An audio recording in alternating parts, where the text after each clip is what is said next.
ئەکرەم جوتیارێکی دەڤەری ڕاپەڕینە.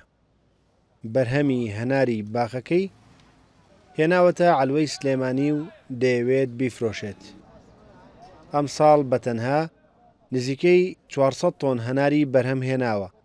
وەک خۆی دەڵێت هەنارەکەی بەتام و ئاودارە. ناچاریشە کیلۆی بە 525 دینار بفرۆشێت.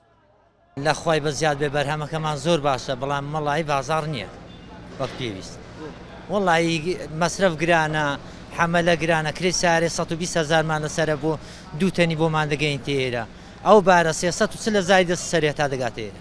تا خۆی وەڵا ئێستا 525 داومەت بەو هەنارە. ئەرێ وەڵا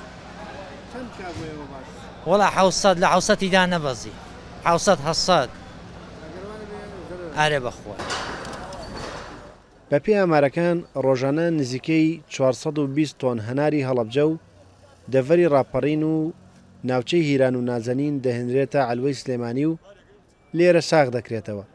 کاسبکارانی عەلوەکە دەڵێن بەهۆی هاوردەکردنی هەناری سووری و میسریەوە بەرهەمی هەناری ناوخۆ وەک پێویست پارە ناکات. داوا لە حکومەت دەکەین لەو مەرزانەی خوارەوە هەناری سووری دێ، هەناری میسری دێ، هەناری خۆمان هەڵەبجە ڕانیە بەشی هەموو تەواوی عێراق دەکا. داوا دەکەین ئەم هەنارانە دیسکە داخەڵ نەبن، چونکە هەناری هەڵەبجە هەنارێکی جوانە، ستەندەرە، بەشی هەموو شوێنێکیش دەکا. ئەمە ئێستا بەنسبەت ئەم هەنارە ئەم هەنارە ئێستا ئەمە هەناری هەڵەبجێ، هەناری سەرتای پێوتەیە، تۆوەکەی ئەمریکیە، هەناری سەرتای ئەمریکی پێوتەیە. ئەمە سعرەکەی باشترە و لەمیان باشترە لە بازاڕە. ئەمە ئێستا بە 1100 دانەی فرۆشی ئەمڕۆ تا دەرەجەیەکە و خەڵک لێی ڕازی ئەلحەمدوللا.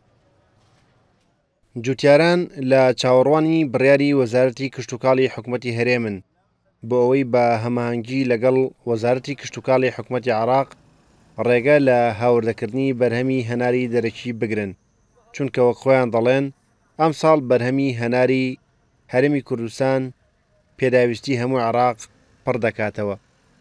ڕێبازیوە کورسات نیوز، سلێمانی.